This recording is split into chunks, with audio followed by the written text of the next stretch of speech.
രേണുവിനുള്ള ആക്രമണം തീർന്നിട്ടില്ല. അത് വളരെ ശക്തിയായിട്ട് തന്നെ തുടരണം.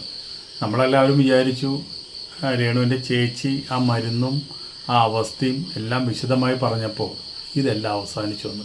ഒരു അവസാനിക്കലുമില്ല.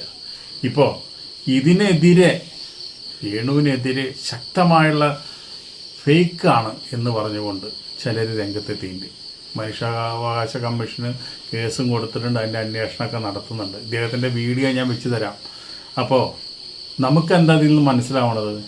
നമുക്ക് ഈ സോഷ്യൽ മീഡിയനെ വിശ്വസിപ്പിക്കാനോ സോഷ്യൽ മീഡിയയിൽ എത്ര കിടന്ന് നമ്മൾ ആത്മാർത്ഥമായിട്ട് എന്ത് നമുക്ക് വന്നാലും അതെല്ലാം നുണയാണെന്ന് പറയുന്ന ഒരു സ്ഥാപനമാണ് സോഷ്യൽ മീഡിയ. അപ്പോൾ അവിടേക്ക് നമ്മളിനി അന്വേഷിക്കാണ്ടിരിക്കുക, അതാണ് ഏറ്റവും നല്ലത്. ഇപ്പോൾ ലേറ്റസ്റ്റായിട്ട് ഒരാൾ രേണുവിനെ നിരന്തരമായിട്ട് വീഡിയോ ചെയ്യുന്നതും റിയാക്ഷൻ വീഡിയോ ചെയ്യുന്നതും രേണു ചെയ്യുന്നതും എല്ലാം വിമർശിക്കുന്ന ഒരു വ്യക്തിയാണ്.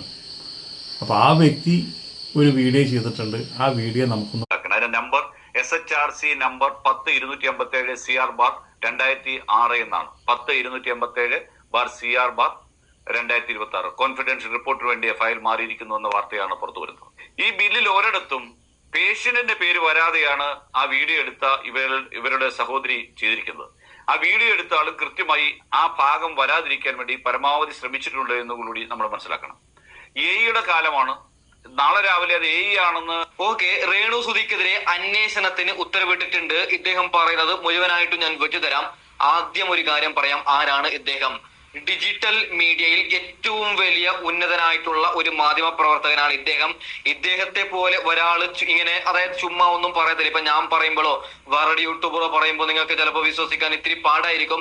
ഇദ്ദേഹം പറയുമ്പോൾ നമുക്ക് ഉറപ്പായിട്ടും വിശ്വസിക്കാം. പൊന്നു പ്രേക്ഷകരെ, എന്തൊക്കെയോ പറയുന്നുണ്ട്. അതായത് മൊത്തത്തിൽ ആ ഒരു ബില്ല് തന്നെ ഫേക്കാണ്, AI ആണ്. രേണു സുധി സ്വർണം കടത്തിയ കേസിൽ നിന്ന് രക്ഷിക്കാൻ വേണ്ടി കളിക്കുന്ന നാടകം എന്നാണ് ഇദ്ദേഹം പറയുന്നത്. അത് ഞാൻ വെച്ചു തരാം. ഈ വീഡിയോ മസ്റ്റായിട്ടും നാലാളിലേക്ക് എത്തണം. രേണു സുധി എന്നല്ല, ഞാനെന്നല്ല, ആരായാലും തെറ്റ് ചെയ്യുന്നുണ്ടെങ്കിൽ അത് ശിക്ഷിക്കുക തന്നെ ചെയ്യണം. ഇപ്പോ രേണു സ്വർണം കടത്തിയ കേസിൽ പിടിക്കുന്നതിന് വേണ്ടിയിട്ടാണ് ഈ പറയുന്ന ക്യാൻസർ അഭിനയിക്കുന്നത് എന്നാണ് ഇവർ പറയുന്നത്. ഓക്കെ, അപ്പോ ഞാനൊരു കാര്യം പറയാം. അത് ഉള്ളതാണെങ്കിൽ അതിന് തക്കതായിട്ടുള്ള ശിക്ഷ കിട്ടണം.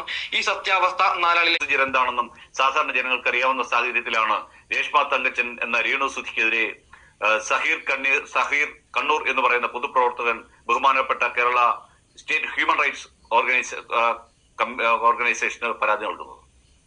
അത് സ്റ്റേറ്റ് കമ്മിറ്റി ആ പരാതി ഫയലിൽ സ്വീകരിച്ചിട്ടുണ്ട്.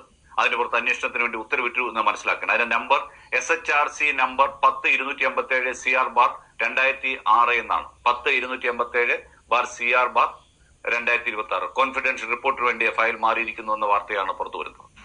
ഉറപ്പായിട്ടും പണി കിട്ടും രേണു സുധിക്ക്. അതായത് അങ്ങനെ ഒരു രോഗമില്ലെങ്കിൽ ഉറപ്പായിട്ടും 8ന്റെ പണി കിട്ടും. കേസ് ആയിട്ടുണ്ട്. നമുക്ക് എന്തായാലും ബാക്കിയും കൂടി കേട്ട് നോക്കാം. പരാതി കൊടുത്തതിന് ശേഷം ഞാൻ വീഡിയോ ചെയ്തു. ആ വീഡിയോയിൽ ഞാൻ ചില കാര്യങ്ങൾ ഗോപ്യമായി വെക്കുകയും പല കാര്യങ്ങൾ തുറന്നു പറയാനും ശ്രമിച്ചു. അതെല്ലാം തന്നെ ഒരു ക്യാൻസർ പേഷ്യന്റ് അനുവർത്തിക്കേണ്ടതായ ചില കാര്യങ്ങളുണ്ട്. ഒപ്പം മലയാളത്തിന്റെ ഒരു സിനിമാ താരത്തെ വെച്ചുകൊണ്ടും ഒക്കെ തന്നെ ഈ പറഞ്ഞ രേണു സുധി സോഷ്യൽ മീഡിയയിൽ വരികയും തനിക്ക് വലിയ സാമ്പത്തിക ആവശ്യമുണ്ടെന്നും സാമ്പത്തികത്തിന്റെ അങ്ങേയറ്റത്തെ ആവശ്യകതയിലായിരിക്കും, സഹായിക്കണം എന്ന് പറയുകയും എന്നെ സഹായിക്കാനുള്ളവർ എന്റെ 3 രാജ്യങ്ങളിലുള്ള ഏജന്റുമാരല്ലോ മാനേജർമാരെ ബന്ധപ്പെടണമെന്നൊക്കെയാണ് പറഞ്ഞത്. അതിനുശേഷം അവരുടെ സഹോദരി ഒരു വീഡിയോ വന്നിരുന്നു. ആ വീഡിയോയിൽ പറയുന്ന ഒരു മരുന്ന് ഫെസ്കോയാണ്. ഇതിന്റെ പ്രത്യേകത, ഇതൊരു ചർമ്മത്തിന്റെ അടിയിലേക്ക് പതുക്കെ കുത്തിവെക്കുന്ന ഒരു മരുന്നാണ്. കൂടാതെ കുത്തിവയ്പ്പിന് ശേഷം എന്തെങ്കിലും അലർജി പ്രതികരണം ഉണ്ടാകുന്നുണ്ടെന്ന് പരിശോധിക്കാൻ കുറഞ്ഞത് 30 മിനിറ്റോളം ഡോക്ടറെ നിരീക്ഷണത്തിൽ ഇരിക്കേണ്ടത്.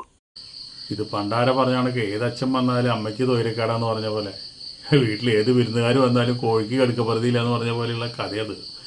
ഇനിയിപ്പോൾ രേണു സ്വർണം കടത്തിയിട്ടുള്ളത് മറയ്ക്കാൻ വേണ്ടിയിട്ടാണ് ഇപ്പോൾ ഈ ഒരു ക്യാൻസർ രോഗമായിട്ട് കിടക്കുന്നതും ഈ അംഗങ്ങളൊക്കെ കാണിക്കണമെന്നാണ് പറയണത്. അതുപോലെ തന്നെ റീച്ചിനും ലക്ഷങ്ങളും കോടികളും കിട്ടാൻ വേണ്ടിയിട്ട്.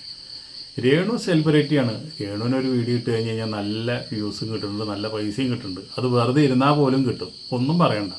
അപ്പോൾ പിന്നെ ഈ ഒരു ക്യാൻസർ രോഗം പറഞ്ഞിട്ട് രേണുവിന് വന്നിട്ട് ആൾക്കാരെ പറ്റിക്കേണ്ട ഒരു ആവശ്യമില്ല. അതിൽ 100% സത്യമല്ല. ഈ പറഞ്ഞത് മുഴുവൻ 100% സത്യമല്ല. ഇതൊന്നും നമ്മൾ വിശ്വസിക്കേണ്ട. രേണുവിന് വേണ്ടിയുള്ള പ്രാർത്ഥന നിങ്ങൾ തുടരുക.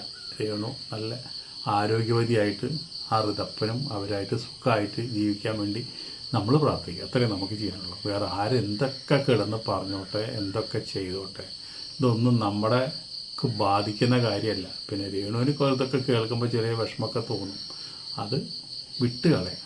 ഇത്രയും നമുക്ക് ഇതിനെപ്പറ്റി പറയാനുള്ളൂ.